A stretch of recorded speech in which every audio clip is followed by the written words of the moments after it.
একদিকে তারেক রহমান জাতীয় সংসদের দক্ষিণ প্লাজার খোলা আকাশের নিচে প্রধানমন্ত্রীত্বের শপথ নিচ্ছেন, অন্যদিকে খুলে যাচ্ছে গত 18 মাস ধরে বন্ধ হয়ে যাওয়া আওয়ামী লীগের অফিস।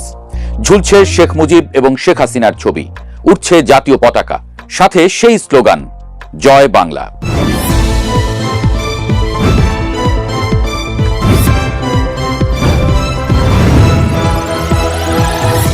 12 তারিখের ভূমিধস জয়ের পরদিনই পঞ্চগড় সদর উপজেলায় এক আওয়ামী লীগ অফিস খুলে দিয়ে আলোচনায় আসেন এক বিএনপি নেতা।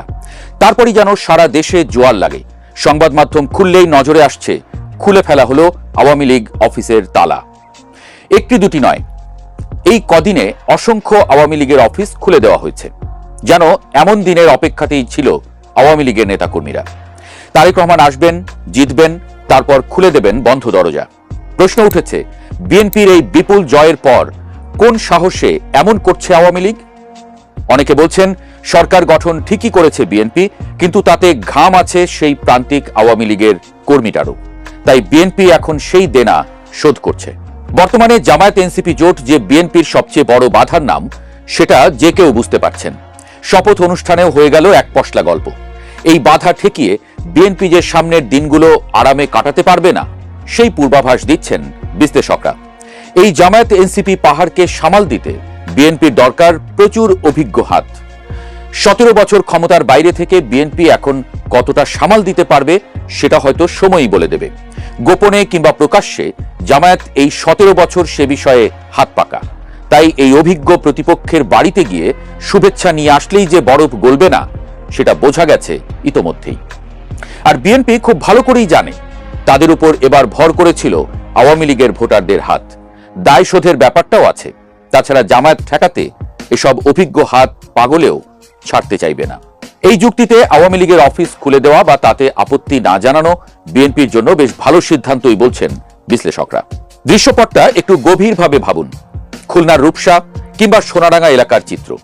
দীর্ঘ 1.5 বছর ধরে যে শার্টার নামানো ছিল, যে তালাটিতে জং ধরে গিয়েছিল, হঠাৎ করেই সেখানে প্রাণের সঞ্চার। খুলনায় যখন আওয়ামী লীগের কার্যালয়টি খোলা হলো, তখন আশেপাশের মানুষের চোখে মুখে ছিল অবিশ্বাস। 18 মাসের ধুলো জমে থাকা মেঝেতে যখন ঝাড়ু পড়ল, তখন ধুলোর মেঘে যেন পুরনো সেই রাজনৈতিক উত্তাপ ফিরে এলো। শুধু খুলনা নয়, চট্টগ্রামেও একই দৃশ্য। সেখানে তো রীতিমতো ঘটা করে সাইনবোর্ড টাঙানো হয়েছে। এতদিন যেসব সাইনবোর্ড লোকচক্ষুর আড়ালে ছিল কিংবা ক্ষোভের আগুনে পুড়ে গিয়েছিল, সেখানে চকচকে নতুন প্যানোফ্লেক্স। চট্টগ্রামের বেশ কয়েকটি থানা এলাকায় স্থানীয় আওয়ামী লীগ নেতারা জড়ো হয়েছেন। তবে চমকপ্রদ তথ্য হলো, এই জড়ো হওয়ার পেছনে কোথাও কোথাও স্থানীয় বিএনপি নেতাদের পরোক্ষ ইন্ধন বা মৌন সম্মতি কাজ করেছে। রাজনীতিতে শেষ কথা বলে কিছু নেই, সেটা এই দৃশ্যগুলোই আরেকবার প্রমাণ করে। তবে সব জায়গায় চিত্রনাট্য কিন্তু এক নয়। দেশের উত্তরাঞ্চল এবং ঢাকার আশেপাশের কিছু জেলায় ঘটেছে উল্টো ঘটনা। যখনই আওয়ামী লীগের কর্মীরা অফিসের তালা খোলার চেষ্টা করেছেন, তখনই স্থানীয় জনতা বা বিক্ষুব্ধ ছাত্ররা তেড়ে এসেছে। কিছু জায়গায় ধাওয়া পাল্টা ধাওয়ার ঘটনাও ঘটেছে। 21 টিভি এবং বিভিন্ন সংবাদ মাধ্যমের ফুটেজে দেখা গেছে 3টি জেলায় প্রবল প্রতিরোধের মুখে পিছু হটতে বাধ্য হয়েছে আওয়ামী লীগ। সাধারণ মানুষ স্লোগান দিয়েছে, খুনিদের আস্তানা এই বাংলায় হবে না। কিন্তু কৌতূহল জাগানিয়া বিষয় হলো, যেখানে যেখানে বিএনপি শক্তিশালী বা বিএনপির স্থানীয় নেতৃত্ব শক্ত অবস্থানে, সেখানেই আওয়ামী লীগ অফিস খুলতে পেরেছে নির্বিঘ্নে। আর যেখানে এখনো ছাত্র জনতার প্রভাব বেশি, সেখানে তালা খুলতে গিয়েও ফিরে আসতে হয়েছে। অর্থাৎ সমীকরণটা পরিষ্কার, বিএনপির গ্রিন সিগন্যাল ছাড়া এই তালা খোলার সাহস কারোরই নেই। এখন প্রশ্ন হলো, এই গ্রিন সিগন্যাল কেন?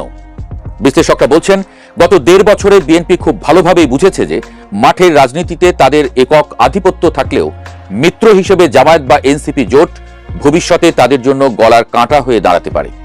নির্বাচনে বিএনপি জিতলেও ভোটের ব্যবধান বা ভোটের শতাংশের দিকে তাকালে দেখা যাবে প্রচুর সংখ্যক সাইলেন্ট ভোটার বা সাবেক আওয়ামী লীগ পন্থী ভোটার এবার ধানের শীষে সিল মেরেছে। কেন?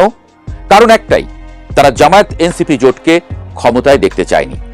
এই ভোটারদের প্রতি বিএনপির একটা দায়বদ্ধতা তৈরি হয়েছে। তাছাড়া মাঠ পর্যায়ে আওয়ামী লীগকে কিছুটা স্পেস দিলে জামায়াতকে ব্যালেন্স করা সহজ হবে, এমনটা ভাবছেন বিএনপির নীতি নির্ধারকরা।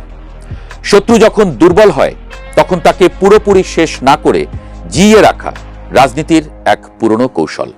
এতে করে অন্য কোনো শক্তিশালী পক্ষ মাথাচাড়া দিয়ে উঠলে তাদের দমাতে এই দুর্বল শত্রুকে ব্যবহার করা যায়।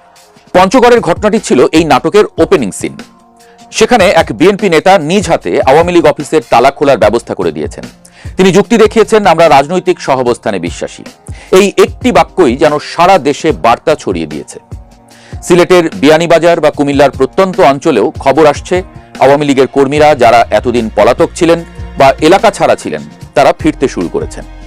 চায়ের দোকানে আবার বসছেন। আর তাদের এই ফিরে আসায় বাধা দিচ্ছে না স্থানীয় বিএনপি, বরং কিছু কিছু ক্ষেত্রে দেখা যাচ্ছে বিএনপির বিজয় মিছিলে দূর থেকে দাঁড়িয়ে হাত নাড়ছেন আওয়ামী লীগের কর্মীরা। এই অদ্ভুত সহাবস্থান বাংলাদেশের রাজনীতিতে বিরল। তবে কি 17 বছর ক্ষমতার বাইরে থেকে বিএনপি এতটাই পরিপক্ক হয়েছে যে তারা প্রতিহিংসার বদলে কৌশলী রাজনীতি বেছে নিল, নাকি এর পেছনে আছে অন্য কোনো গভীর আন্তর্জাতিক চাপ? সামাজিক যোগাযোগ মাধ্যমেও ঝড় উঠেছে। এক পক্ষ বলছে, এটা কি নতুন বাংলাদেশ যেখানে স্বৈরাচারের দোসররা আবার মাথাচাড়া দিচ্ছে? আর এক পক্ষ বলছে, এটাই গণতন্ত্র, সবাইকে রাজনীতি করার সুযোগ দিতে হবে। ঢাকায় কেন্দ্রীয় কার্যালয় 23 বঙ্গবন্ধু এভিনিউয়ের সামনেও গত কয়েকদিন ধরে কিছু আনাগোনা লক্ষ্য করা যাচ্ছে। সেদিন কারা যেন আওয়ামী লীগের পতাকা নিয়েও হাজির। যদিও পুলিশি পাহারা আছে, কিন্তু 18 মাস আগের সেই থমথমে ভাবটা আর নেই। হকাররা আবার ফুটপাতে বসেছে, কৌতূহলী মানুষ উঁকি দিয়ে দেখছে। শোনা যাচ্ছে খুব শীঘ্রই হয়তো কেন্দ্রীয়ভাবে কোনো ঘোষণা আসতে পারে। তবে সেটা নির্ভর করছে তারেক রহমানের নতুন সরকারের প্রথম 1 মাসের গতি প্রকৃতির উপর। সরকার যদি শুরুতেই চাপে পড়ে, তবে হয়তো আওয়ামী লীগকে মাঠে নামার সুযোগ আরো বাড়িয়ে দেয়া হতে পারে, যাতে বিরোধীদের মনোযোগ ভাগ হয়ে যায়।